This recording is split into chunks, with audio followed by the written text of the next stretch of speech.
كلنا يد واحدة من أجل تونس شعارهم، وحماية البلاد والعباد هدفهم. هم حامي الوطن من قوات الأمن الذين تضافرت جهودهم لمكافحة المد الإرهابي والتصدي لعالم الجريمة المنظمة.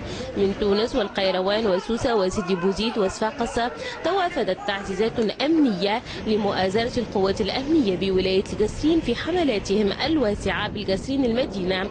حملة انطلقت منذ ليلة أمس وتواصلت إلى ساعات الصباح الأولى، داهمت خلالها القوات المشتركة منازل عدد من العناصر الإرهابية المتحصنة بجبال القصرين على إثر ورود معلومات تفيد بتردد هؤلاء المفتش عنهم على منازلهم. كما أسفرت الحملة عن إلقاء القبض على 3 متشددين دينيا، أحدهم مصنف خطير جدا وهم رهن الإيقاف، في حين جاري التحري مع 10 سلفيين ذوي توجه جهادي. وتمكنت القوات الأمنية من إيقاف 12 مفتش عنهم في قضايا متعلقة بالحق العام وحجز سيارات ودراجات نارية مسروقة. حملة أمنية لقد استحسن أهالي الجهة الذين طالبوا بتواصلها لفرض الأمن على البلاد.